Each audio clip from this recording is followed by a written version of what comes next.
The sound of stone breaking echoed through Millfield's town square like a gunshot on that quiet Sunday afternoon. Mayor Anthony Cole raised the sledgehammer above his head for another devastating blow against the Virgin Mary statue that had graced their community for nearly 70 years. Children playing nearby stopped mid-run, their laughter dying in their throats. Elderly couples on benches looked up in confusion. Young mothers with strollers slowed their pace, uncertain what they were witnessing. The first swing had cracked her serene marble face. The second had sent chunks of her folded hands scattering across the cobblestones. Now, with the third swing, her head separated completely from her shoulders, crashing to the ground with a sound that would haunt everyone present. "It's just stone!" Anthony shouted, his voice echoing with desperation. "Stop worshipping idols. This is the 21st century." But the faces staring back at him weren't filled with understanding. They were filled with shock, grief, and betrayal. These were his neighbours, families who had trusted him for over a decade. Mrs. Catherine Moretti, 82 years old, collapsed onto a nearby bench, her hand pressed to her chest. She had left flowers at the statue's base every Sunday for 15 years. 7-year-old Emma Rodriguez began to cry. Not loud wailing, but quiet, confused tears. Her mother pulled her close, whispering comfort in Spanish. Father Thomas Mitchell stood frozen at the square's edge.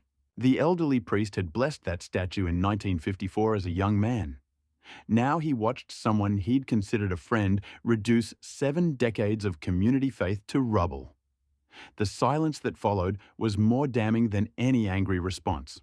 Anthony lowered the sledgehammer, suddenly aware of its weight. His breathing was labored from adrenaline, not exertion. Margaret Cole, his wife of 18 years, arrived just as the statue's torso toppled, hitting the cobblestones with a crash that echoed through the town. She stared at the destruction, at her husband standing amid debris with a sledgehammer, and felt something break inside her chest. Not stone, but trust. As families departed in stunned silence, Anthony remained among the ruins, surrounded by marble fragments that caught the afternoon sun like scattered diamonds. He had imagined this moment would feel liberating. Instead, it felt like the beginning of a very long fall. The Virgin Mary's severed head lay among the debris, her marble eyes still gazing with infinite compassion at the man who had destroyed her, as if already beginning the work of forgiveness that would define the months ahead. Anthony Cole hadn't always been a destroyer of sacred things. 11 years earlier, he'd positioned himself as a unifying candidate who could bridge Millfield's various communities. His campaign slogan had been, "Moving forward together." And he'd meant it, winning with 63% of the vote. The Virgin Mary statue had barely registered in his consciousness during those early years. It was simply part of the town square's landscape, as unremarkable as the oak trees or Civil War memorial. But during his second term, something shifted. Small irritations accumulated like sediment. An ACLU complaint about religious displays on public property. A lawsuit from another town that cost taxpayers $200,000. Articles about separation of church and state that made mayors like Anthony feel like targets in a culture war they hadn't chosen. At home, Margaret noticed Anthony had stopped attending community events at St. Sebastian's Church. He'd developed a habit of making dismissive comments about superstition and outdated thinking. Their 16-year-old son, Michael, started asking uncomfortable questions about his father's growing cynicism. "Why do you get angry when people pray before city council meetings?" Michael had asked one evening. "I don't get angry," Anthony replied, though his tone suggested otherwise. Government should solve practical problems, not cater to every superstitious ritual. Margaret tried to bridge the divide. "Those rituals matter to people, Anthony. They're how people find comfort and meaning.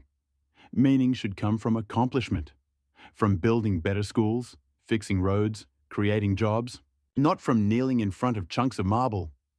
The statue began occupying more of Anthony's thoughts as complaints about religious displays continued surfacing in his research. He found himself taking different routes to avoid walking past it, then taking those routes specifically to study it, cataloguing all the ways it represented resistance to progress. Every morning, elderly residents left flowers at its base.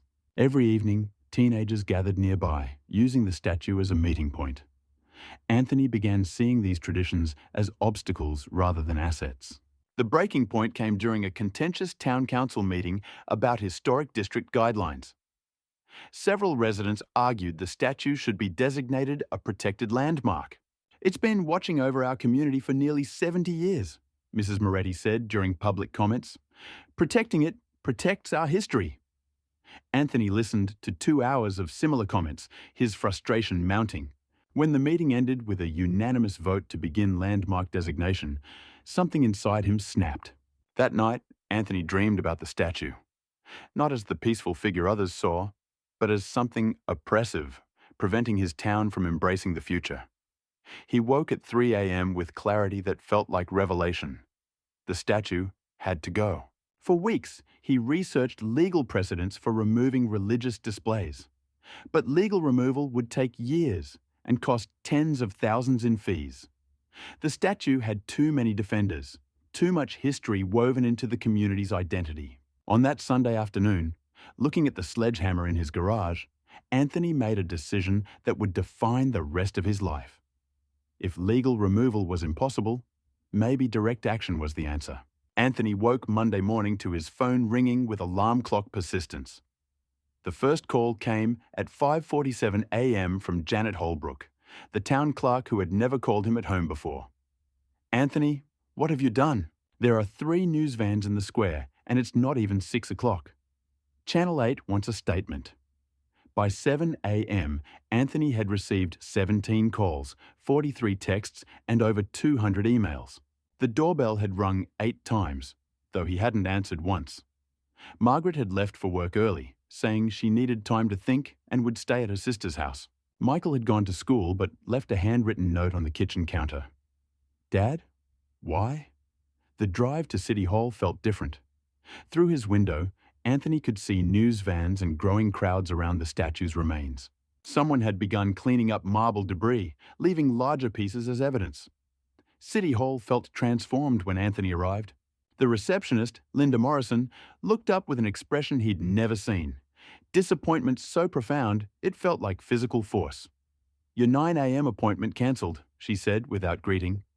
"So did your 10 a.m. and 11 a.m. Everyone cancelled. Janet has resignation letters on your desk." Anthony's office felt like a bunker under siege.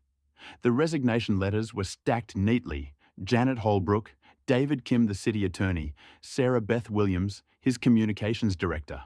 Each letter was brief but clear. They couldn't work for someone who had acted with such disregard for community values. The morning newspaper lay beside the letters, headline reading, "Mayor destroys religious statue in shocking display." The photograph showed Anthony mid-swing, horrified families in the background. He looked like a vandal who had lost connection to reason. When Anthony ventured out for lunch, the normally friendly Main Street felt arctic. Business owners who had always greeted him warmly now looked away. The coffee shop served him efficiently, but without usual small talk. At the hardware store, Tom Sullivan used his official title instead of the casual Anthony that had been their norm for over a decade. The afternoon brought visitors to his office, but none offered support. Mrs. Moretti arrived at 2 p.m., moving slowly with her walker, but with determination that made her seem decades younger. "I voted for you 3 times, she said quietly. "My late husband Frank voted for you twice. We trusted you to protect what mattered to our community. Mrs. Moretti, I can explain—" "No," she interrupted gently. "You can't explain. You can apologize, maybe. You can try to make amends, possibly. But you cannot explain why you thought it was acceptable to destroy something that brought comfort to people who trusted you." She placed a rosary on his desk, worn wooden beads, obviously treasured. "This belonged to my mother. She prayed with it every day for 60 years. When I was scared, she would hold these beads and tell me the Virgin Mary was watching over our family." She stood slowly. "I don't expect you to believe what my mother believed, but I expected you to respect that others believe it. That statue wasn't hurting anyone. It was helping people, and you destroyed it because—" "Why? Because you could?" After she left, Anthony sat staring at the rosary, trying to understand how he had become someone who destroyed hope instead of nurturing it. Outside, people had gathered around the statue's remains, singing hymns in multiple languages. For the first time since raising the sledgehammer, Anthony began understanding the magnitude of what he had done. He hadn't just destroyed a statue, he had shattered the trust of people who had believed in his leadership. By Tuesday morning, the city council had called an emergency session. Anthony arrived to find the chambers packed with residents, their faces reflecting disappointment, anger, and pity. Councilwoman Diana Foster, who had served alongside Anthony for 8 years, spoke first. "Anthony, we've disagreed on policy before, but we've always trusted each other to act in the community's best interest. What happened Sunday wasn't policy disagreement. It was something else entirely." The council voted 6-1 to censure Anthony and formally request his resignation. The single dissenting vote came from Councilman James Wright, a retired teacher who had known Anthony since boyhood. "I'm not defending what he did," Wright said, "but this man has served faithfully for over a decade. People make mistakes, even terrible ones. The question is whether we believe in redemption or just punishment." The question hung in the air, but Anthony suspected he knew the answer. Redemption required forgiveness, and forgiveness required understanding nobody possessed yet. The consequences cascaded beyond politics. The annual Founders' Day celebration was postponed indefinitely. 3 scholarship fund donors withdrew support. The Regional Tourism Board removed Millfield from its Historic Towns tour, citing compromised cultural integrity. Most painfully, the consequences reached Anthony's personal relationships. Margaret had moved in with her sister indefinitely, leaving only practical notes about utilities and appointments. No personal messages suggesting a path forward. Michael had become a stranger, offering only polite responses to direct questions. He had taped a small picture of the Virgin Mary to his bedroom wall, not as decoration, but as statement. When Anthony asked about it, Michael's response was devastating. "Someone in this house should remember what she looked like before she was destroyed." Professional isolation was equally complete. Municipal employees made decisions independently, copying Anthony on emails as courtesy, but clearly not expecting involvement. Department heads scheduled meetings without him. The city attorney communicated only through written memos. Anthony found himself with unprecedented time to think. More curse than blessing.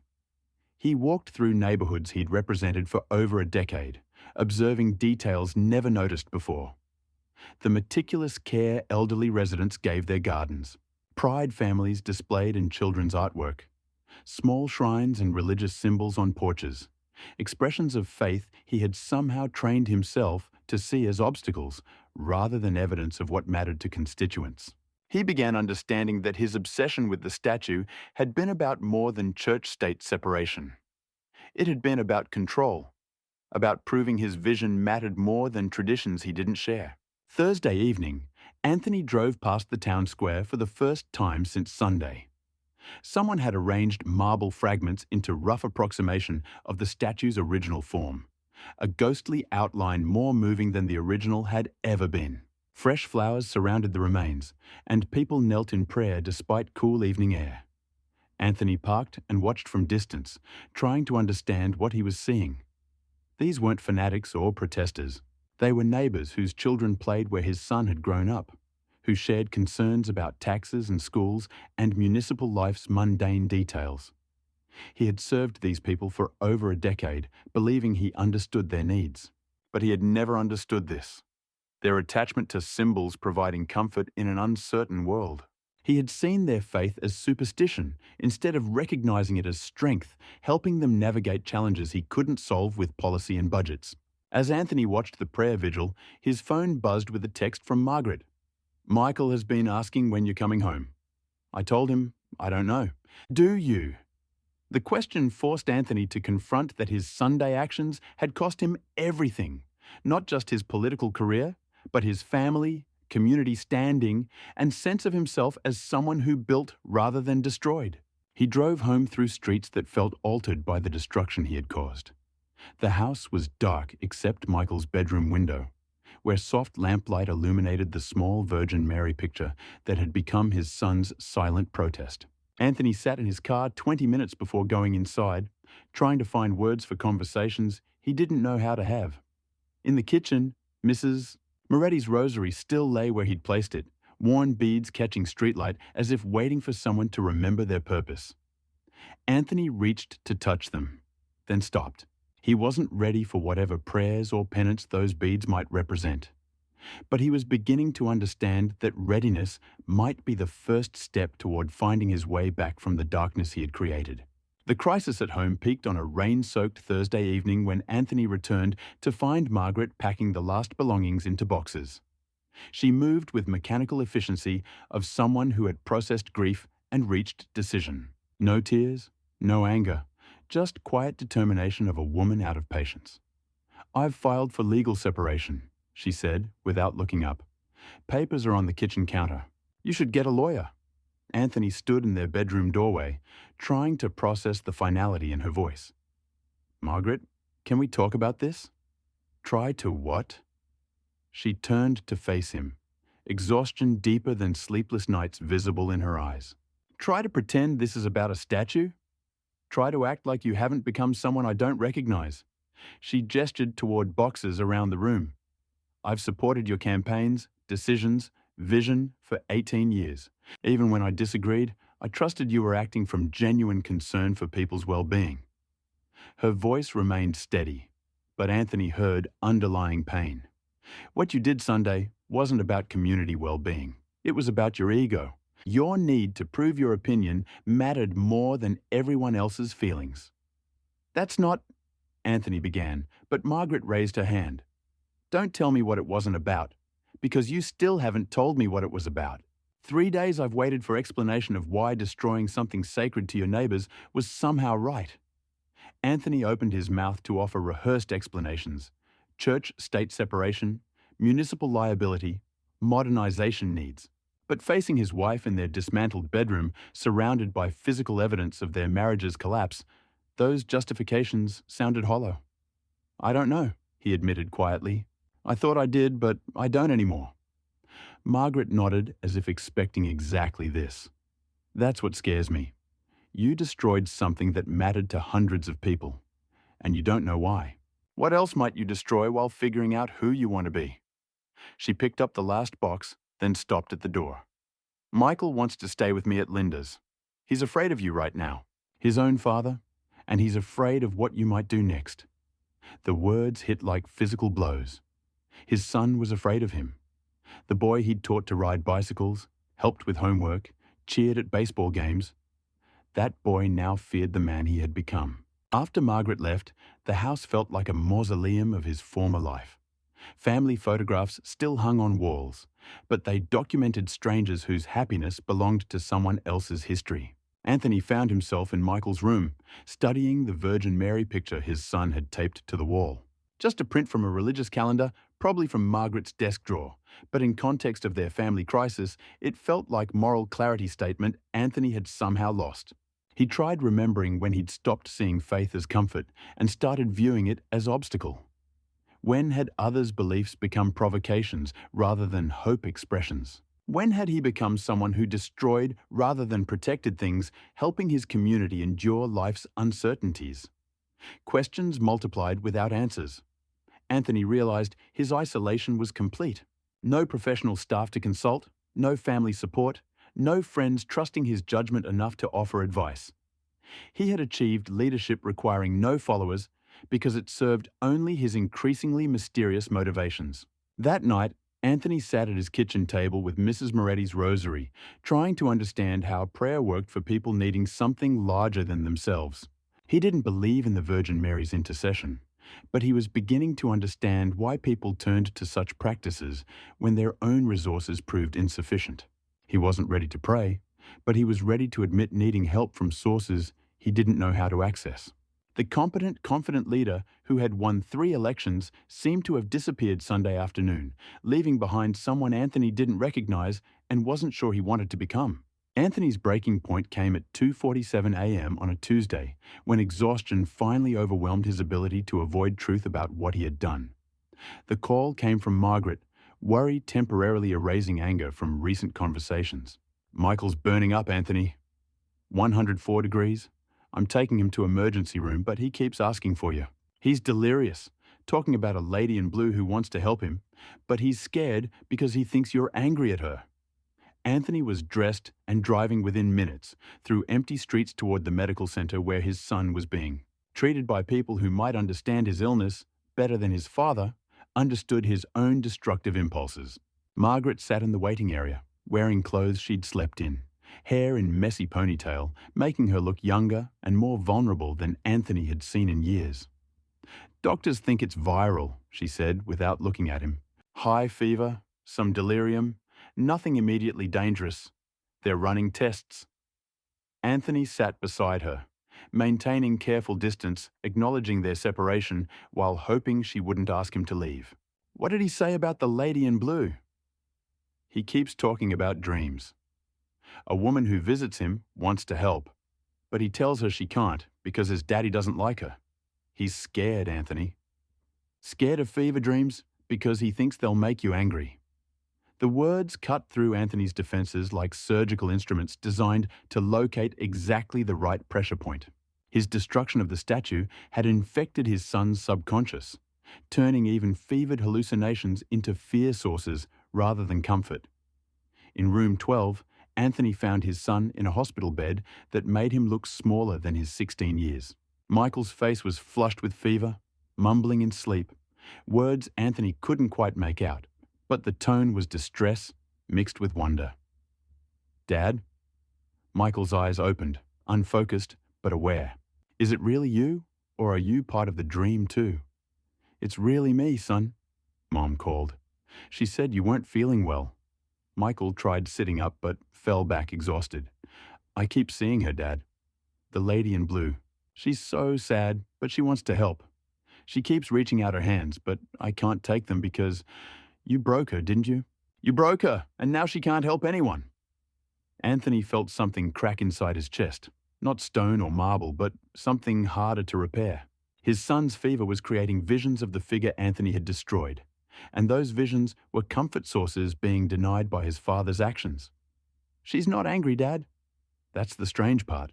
She's just sad, like she's waiting for something, but she doesn't know if it will ever come." As dawn broke, Michael's fever finally broke. He woke clearer, but exhausted, looking at his father with direct gaze that had always been his most endearing and challenging quality. "Dad, why did you destroy her?" The question came without anger, just genuine confusion from a boy trying to understand how the man he'd trusted could do something so incomprehensible. Anthony looked at his son, really looked, and realized every prepared explanation sounded like excuse-making when faced with such direct innocence. "I don't know, son. I thought I knew, but I don't think I understood anything." Michael nodded, as if this admission made more sense than any justification. "She forgives you, Dad. In dreams, she's not angry. She's just waiting." "Waiting for what?" "For you to understand what she already knows." "What's that?" Michael closed his eyes, weak from fever but somehow more centered than Anthony felt. That broken things can be fixed if the person who broke them is willing to learn how.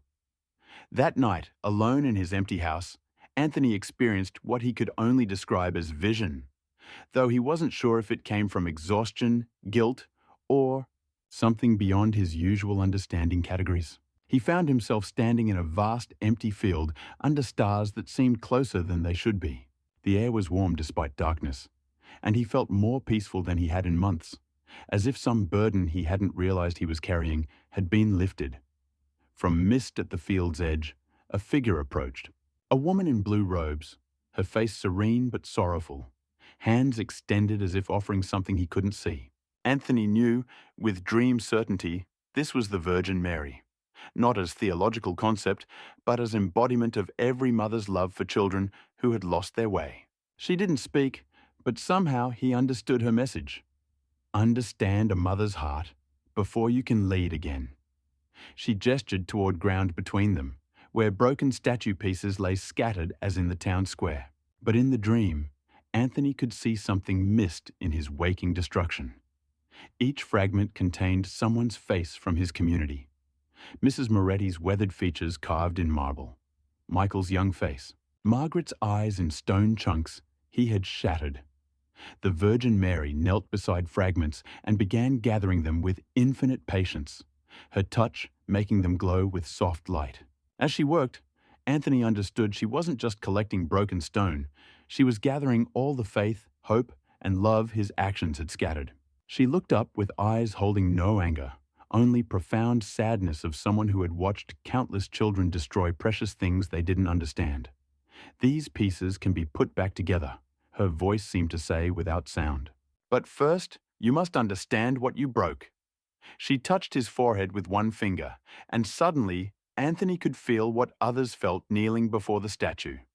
Not superstition, but genuine comfort facing uncertainty. Peace from believing someone watched over them with unconditional love. Strength faith provided when human resources proved insufficient.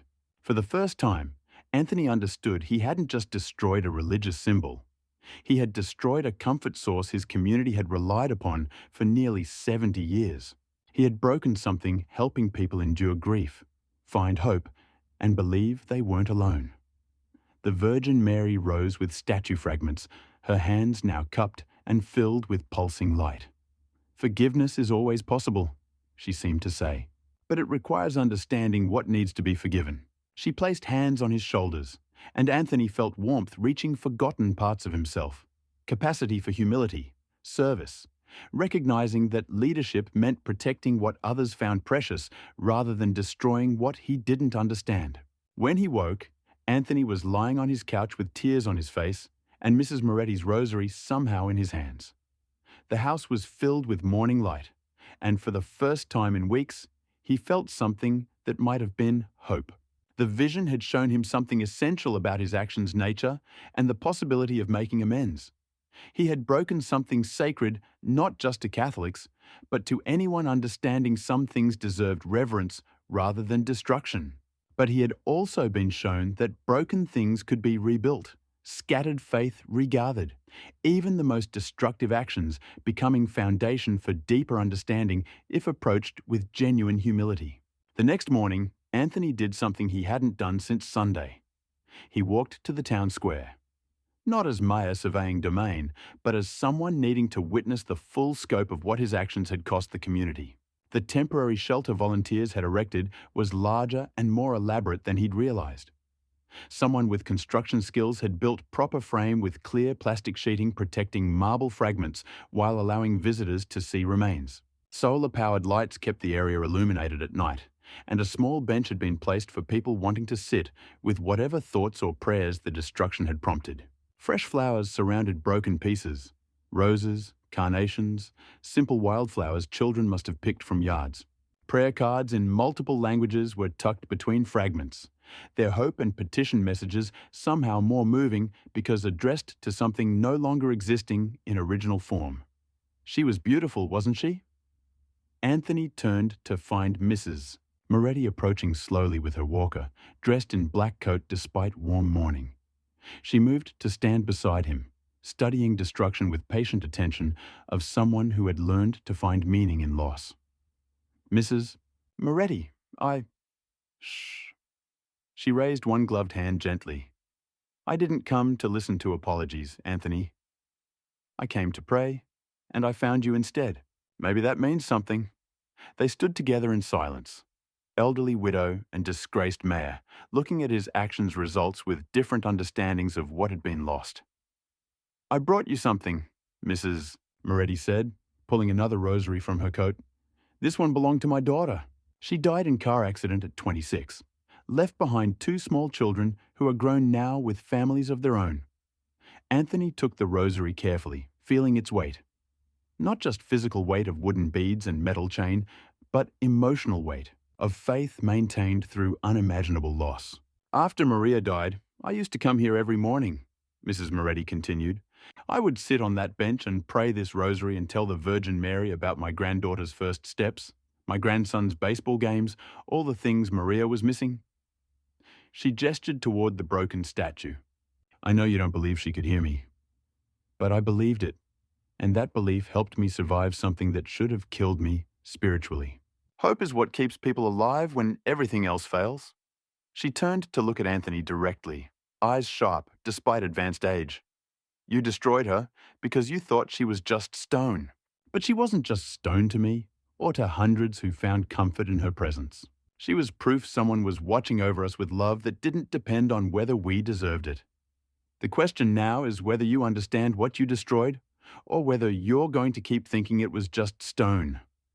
Anthony looked down at the rosary, then at scattered fragments of what had once been comfort for people facing challenges he'd been fortunate to avoid. I'm beginning to understand, he said quietly, but I don't know how to make it right. Mrs. Moretti smiled for the first time since he'd known her, expression transforming her weathered face into something luminous. You start by admitting you were wrong. Not about policy, but about thinking your opinion mattered more than other people's faith. Then you ask how you can help fix what you broke. She began moving away, then turned back. There's a meeting tonight at St. Sebastian's, 7 o'clock. People are discussing rebuilding. You should come, not as mayor, as someone who wants to help repair what he damaged.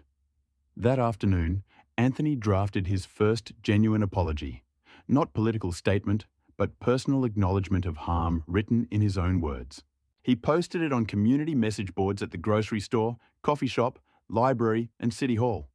To the people of Millfield, on Sunday, I destroyed the Virgin Mary statue that has been part of our town square for nearly 70 years. I told myself I was acting in the community's best interest, but I was wrong. I broke something sacred to you because I didn't understand that it was sacred. I can't undo what I did, but I can begin understanding why it was wrong and how I might help repair the damage. If you're willing to let me help rebuild what I destroyed, not as your mayor, but as someone who wants to learn what he should have understood years ago, please know that I'm ready to listen, work, and follow your guidance. I'm sorry for what I took from you. Anthony Cole. That evening, Anthony arrived at St. Sebastian's 15 minutes before the scheduled meeting. The church was fuller than expected, with people representing not just Catholics, but various Protestant denominations, secular residents who respected the statue as community art, and others whose connection he couldn't immediately identify. Father Mitchell was facilitating, acknowledging Anthony's presence with a nod that was neither welcoming nor hostile, simply recognition that someone who needed to be present had arrived. Before we discuss rebuilding, Father Mitchell said, I think we should talk about what we're rebuilding and why it matters. The stories that followed taught Anthony more about his community in 2 hours than 11 years of political leadership. People spoke about praying at the statue during crises, bringing children there to teach about faith and tradition, finding comfort in its presence during overwhelming grief. A young mother talked about bringing her newborn daughter for informal blessing after difficult birth. An elderly man described proposing to his late wife beside the statue 60 years earlier, still visiting on their anniversary. A teenager spoke about finding peace there during her parents' divorce. When stories finished, Father Mitchell turned to practical matters. Several people have offered to donate toward rebuilding. The question is whether we want exact replica or something new that honors what was lost while acknowledging what we've learned. The discussion was remarkably civil given circumstances. People expressed different preferences for materials, design, and placement, but everyone agreed some form of restoration was both necessary and healing. Finally, Father Mitchell looked toward Anthony. You've been very quiet. Do you have thoughts about what would be appropriate? Anthony stood slowly, aware everyone was watching with curiosity, skepticism, and cautious hope. I don't think my opinion should determine what gets rebuilt, he said. I forfeited my right to make that decision when I destroyed what was here before. But if you'll let me, I'd like to help with the work, not as mayor, but as someone who wants to learn what I should have understood. The meeting ended with formation of several committees: design, fundraising, community outreach, coordination with city services. Anthony volunteered for manual labor and coordination, roles putting him in service to community vision rather than positioned to impose his own. As people filed out, several approached Anthony with handshakes, cautious encouragement, and willingness to work together despite what had happened. Not everyone was ready to forgive, but many seemed ready to let him begin earning forgiveness through service. Walking home through quiet Millfield streets, Anthony carried Mrs. Moretti's daughter's rosary and a sense of possibility he hadn't felt since Sunday afternoon. He couldn't undo his destruction, but he could begin the harder work of rebuilding trust and understanding he had shattered along with marble.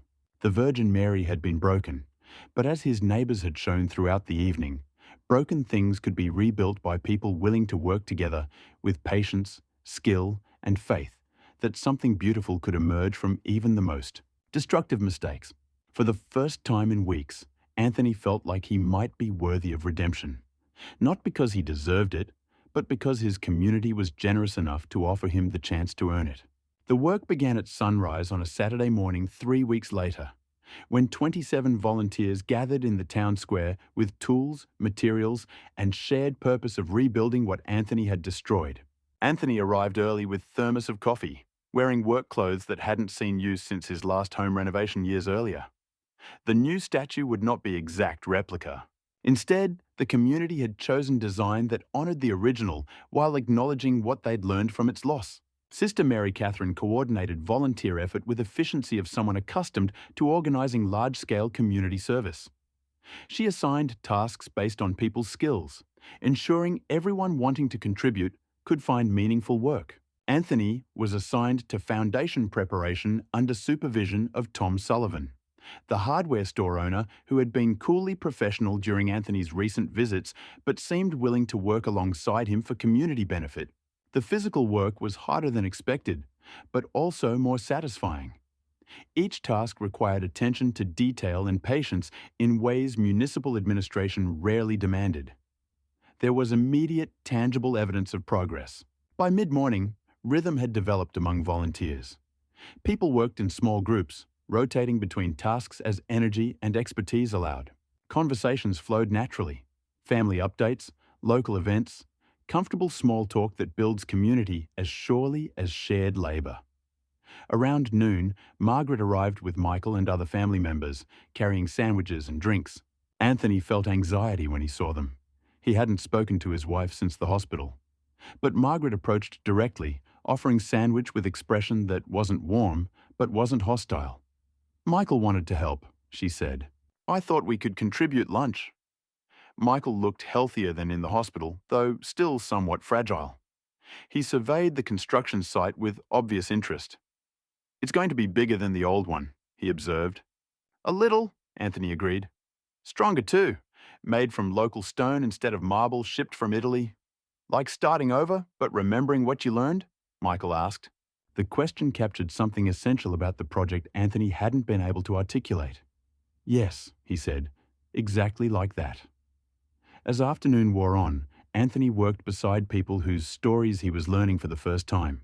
Elena Rodriguez, the young mother who had cried during his statue destruction, explained how her grandmother had taught her to pray the rosary using the Virgin Mary as model of patience and faith.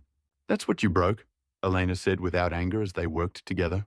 Not just stone, but physical reminder that helped her, and me, believe we weren't alone in our struggles. Anthony listened without defending himself. Understanding his education in the meaning of what he'd destroyed would require many such conversations. But he was also learning something unexpected. Many people were willing to help him understand, to include him in rebuilding work, to treat him not as enemy, but as someone who had made terrible mistake and was trying to learn from it. The new Virgin Mary was carved from local granite by master sculptor. Her hands would be open in welcome rather than folded in prayer, and the base would include space for offerings and an inscription chosen through community input. Rebuilt through understanding, strengthened by forgiveness. 6 weeks later, on the first Sunday of October, the entire town gathered for the dedication ceremony.